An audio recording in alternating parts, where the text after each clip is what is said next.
Hello everyone, welcome back to my channel. So yesterday Trump has posted a post on Truth Social, I believe it was, regarding his phone call with Putin.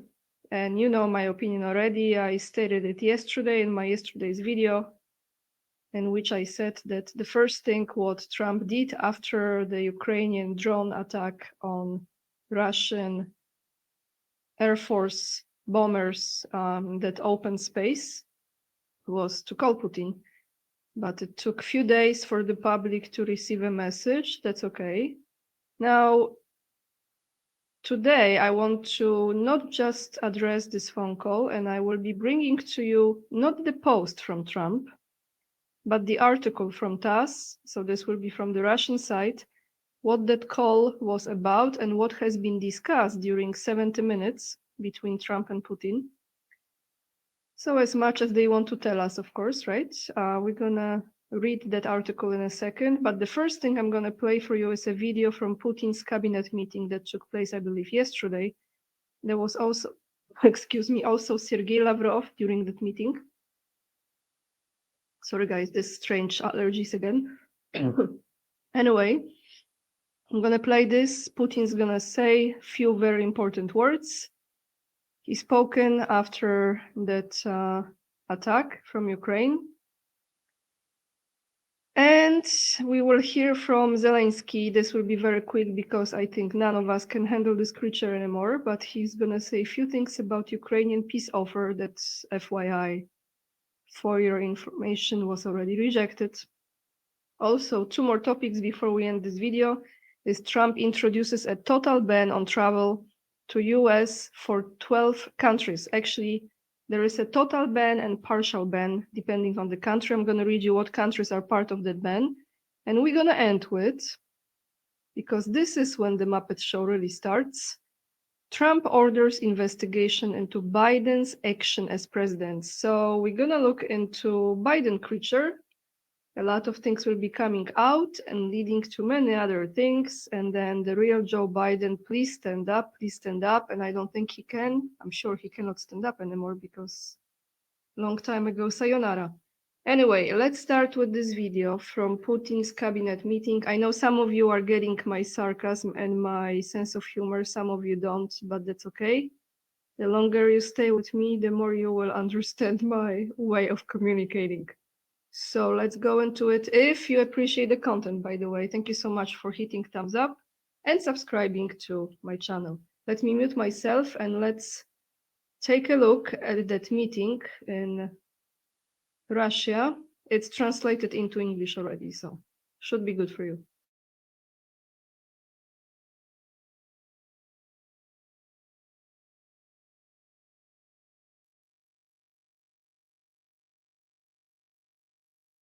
Deliberate strike, and it only confirms our suspicions that the illegitimate regime in Kiev that came to power through a coup is now being reborn as a terrorist organization, and its sponsors become supporters of terrorism. Mr. President, colleagues, I would like to report that the Istanbul talks were held in a bilateral format. First, they were one-on-one for 3 hours, then they were full delegation format. I stopped this because here is the report from the peace talks. So I'm going to go to Lavrov and then to Putin. If you want to watch the entire video, the link will be down below in the description box.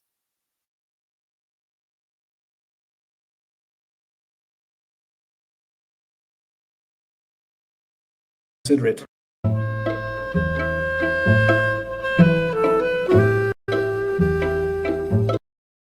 And I would like to hear Mr. Lavrov's opinion. Well, Mr. Medinsky has laid out the key points. I believe this is an important and a useful process. And you had a conversation with Donald Trump on the need for direct talks, and the mechanism is now underway.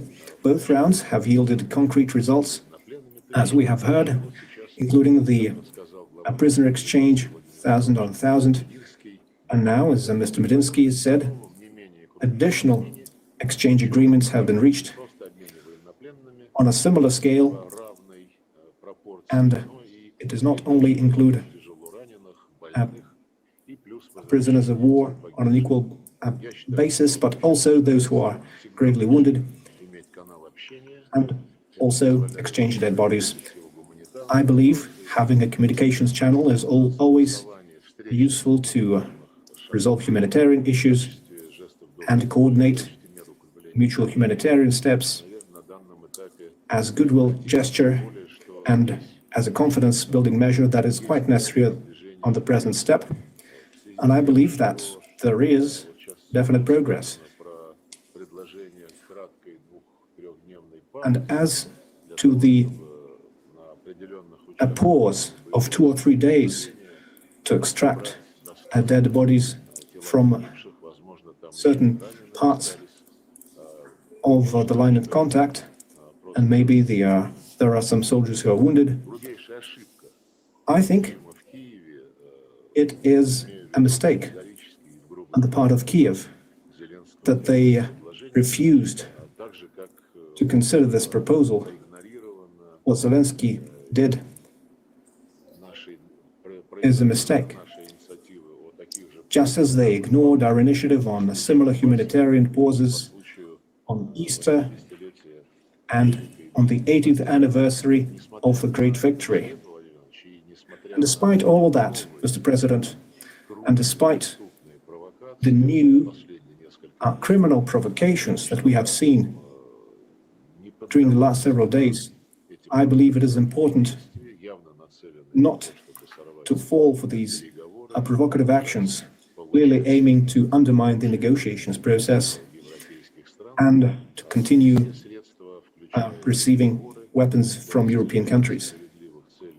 All the means, including negotiations, should be used to achieve the goals of the special military operation, and the Minister of Foreign Affairs took an active part in Medinsky's delegation's work. Well, I agree.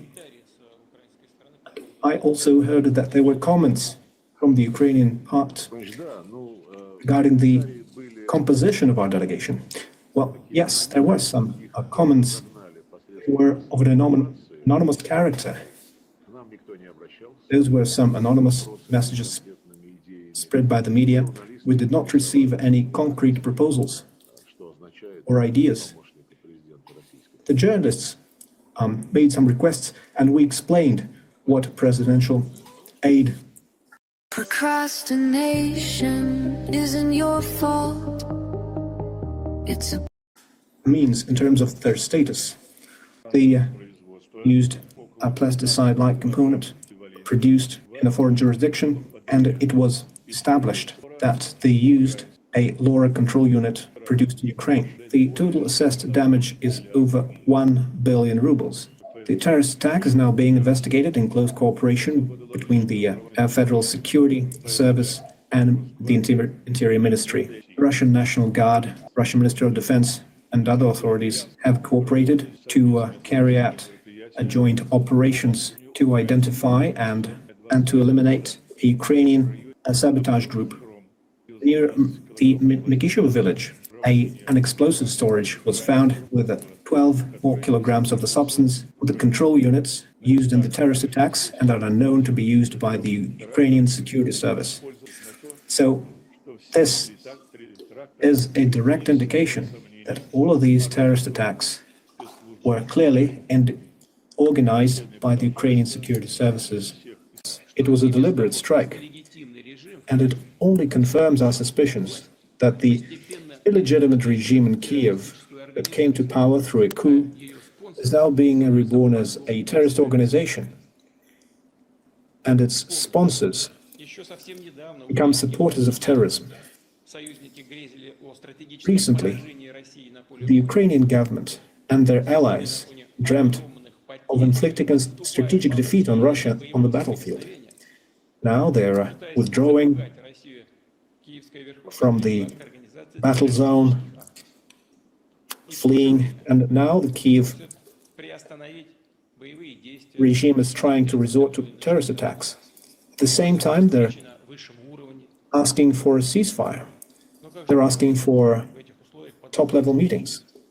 But how can we organize such meetings when something like this is happening? What is there to talk about? How can we negotiate with those who are resorting to terrorism? And why should we reward them with a cessation in hostilities, allowing them to receive additional weapons, to continue their mobilization and to prepare for more terrorist attacks like those in the Bryansk and Kursk regions?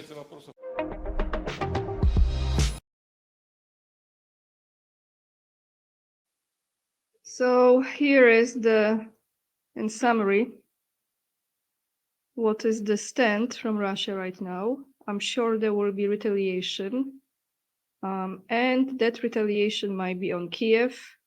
I think Trump has already been warning about that, and I know there are warnings from US embassy to US citizens. Well, those have been issued very often throughout this entire conflict.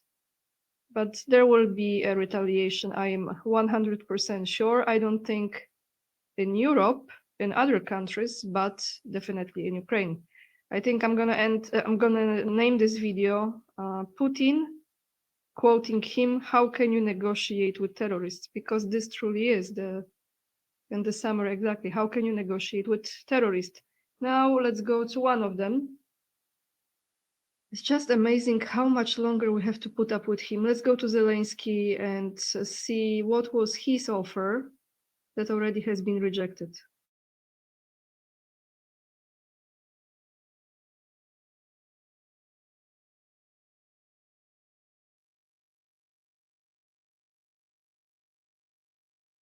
Доброго дня. І моя пропозиція. Ми пропонуємо, і думаю, що нас партнери можуть підтримати, але ми пропонуємо русським припинення вогню до зустрічі лідерів.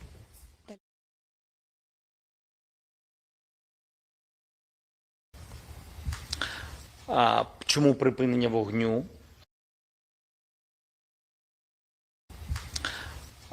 Чому припинення вогню до зустрічі лідерів? Тому що ми зустрінемось, якщо немає жодного ніякого порозуміння, якщо немає бажання деескалації, немає бажання і поглядів, як це завершити, то припинення вогню закінчиться в цей же день.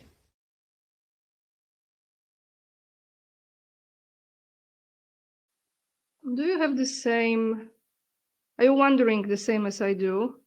Like, how much longer we have to put up with him? It's just beyond. I cannot understand why he is there for so long. And I'm talking the outside forces being up to here with him, we know, but people within his country who cannot take it anymore because he's bringing more and more danger to his country. This strike that Russia will soon proceed with, there's no mercy. And what's going on in his, he's on drugs, I know, but like, how can you, this is the whole thing. How can you allow a person who is addicted to drugs even be in the presidential position? It's beyond any level of logic and understanding, right? But then we are watching a show. It's all theater, so I just wonder who is writing the script. Now, guys, let's go to the article regarding that phone call that took place between Trump and Putin. So here is what TASS has to say. This is from yesterday. In brief, Putin-Trump hold phone talks to discuss Ukraine. Let's go through the details here and let's read from Russian side how they are describing that call. Moscow, June 4th, the Russian and US President Vladimir Putin and Donald Trump held their fourth phone talks since the American leader took office. This is officially, I don't believe this at all. I think there have been many phone calls before Trump got sworn in, etc., etc. I mean, yeah, anyway, public wants to believe what public wants to believe. As they discussed Ukraine, Putin gave a detailed account of the outcome of the talks that Moscow and Kiev held in Turkey and his assessment of the terrorist attacks by the Kiev regime. According to Kremlin-eyed Yuri Ushakov, I think, with the accent, the leaders also touched on some other issues. Below are key takeaways from Ushakov's statement as compiled by TASS. So let's go. Focus on Ukraine. The conversation lasted 70 minutes with consecutive translation. The talks were preceded by communication between various members of the Russian and US governments. It was during those conversations that it was agreed that the current situation immediately after the terrorist attack of the Kiev regime and following the second round of the Istanbul talks warranted a phone conversation between the leaders. This was agreed, and the leaders then issued the appropriate commands to set a time. With Ukraine, the emphasis was placed on two things: these terrorist attacks against civilians and the outcome of the second round of the Istanbul talks. The Russian president gave a detailed account of the outcome of the talks, saying they generally were useful. But nothing has changed really, right? It's just useful. Moscow and Kiev are now studying each other's peace proposals before possibly continuing the talks. Putin and Trump did not discuss the proposals. Now, Kiev's attempt to disrupt the talks. It was said that Ukraine tried to disrupt the talks in Istanbul on direct orders from the Kiev regime by carrying out deliberate attacks on purely civilian targets and civilians. In our view, the Kiev regime has essentially degenerated into a terrorist organization. Trump carefully listened to our assessments on the attacks by Kiev. Trump said the US was not aware in advance of the Kiev's regime plans to attack Russian airfields. Here, I just want to say my opinion. When Trump said it, say it again. And thank you, by the way, for great comments yesterday under my video. When he said it, he meant himself. Because, of course, there is a fraction of the government that totally planned this event. We know this. The Kremlin did not disclose what exactly the Russian president told the US leader about Russians' plans to respond to the Ukrainian attack. But Putin said to Trump, I think, exactly what he's going to do. Cooperation potential. So there is still talk about this in spite of all of it. The presidents exchanged views on the prospects of rebuilding US-Russian cooperation in various areas, which they said has enormous potential.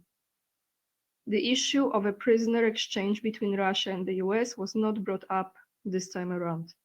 The presidents described their conversation as positive and very productive, and agreed to continue communication on the Ukrainian issue at the highest level and also through other channels. So in spite of everything that's going on, there are still those talks between Trump and Putin. And like I said yesterday, it's my opinion and I respect yours, but honestly, I'm not going to be influenced by other people. I believe this is exactly what Trump wants. Trump wants to establish peace. And there are people who don't want him to do it because they don't want him to be seen as someone who is the president that stands for peace. They want him to be a president that they can put the blame on that he is the one who started another war, major war. And that's why they are trying as much as they can to poke the bear. And that's why those conversations are very important. Even those statements about them that are probably partially true and very limited. So let's go to Iran and other subjects. Discussion was also given to some other international issues, mostly the somewhat stalled negotiations between the US and Iran on the Iranian nuclear program. Trump told Putin that the talks could benefit from Russia's help and said he would appreciate it if Russia could work with Iran on the issue. The leaders also discussed the halted armed conflict between India and Pakistan. So that's what TASS, Russian news outlet, says. The link will be down below in the description box. Now let me go to the ban that Trump just announced yesterday. What kind of ban is that? Trump introduces a total ban on travel to US for 12 countries. I'm going to read this to you quickly, just to give you the name of the countries. Travel ban, full restrictions. Citizens of 12 countries, including Afghanistan, Iran, and Libya, will not be allowed to enter the US. Partial restrictions is for 7 countries, such as Cuba and Venezuela. So here are more countries. Let's go through this. In addition to full bans, the proclamation also includes partial restrictions for citizens of Burundi, Cuba, Laos, Sierra Leone, Togo, Turkmenistan, and Venezuela. And the full ban, Afghanistan, Myanmar, Chad, the Republic of Congo, Equatorial Guinea, Eritrea, Haiti, Iran, Libya, Somalia, Sudan, and Yemen. And this is, I believe, official from yesterday. And last, but definitely not least, we're going back to investigating fake Joe Biden. So, Trump orders, this is from today, Trump orders investigation into Biden's action as president, ratcheting up targeting of predecessor. Well, that's the title. There will be so much discovery for the normies to wake up who this creature really was and all the key players behind him. President Donald Trump on Wednesday directed his administration to investigate Joe Biden's actions as president, alleging it masked his predecessor's cognitive decline and casting doubts on the legitimacy of his use of the auto pen to sign pardons and other documents. Yep. So that's gonna be interesting, everyone. A lot of people will have very hard time seeing things, and even if they will see what took place, they will still not believe it. And some of us who already know this and have been coming across this for at least 5 years, well, in his case, in Biden's case, it's about 4 years now, almost 5. We already are prepared for this, and many others that have been part of this presentation, this show, this theater, but many people are not. So it will be hard for them to comprehend that such a thing could take place, even though CIA has been doing those things for a very long time already. And this is not just CGI, which is computer-generated image. This is also transforming the faces, not just having doubles, not just having masks, but doing other things of very nefarious nature that many people are not aware of.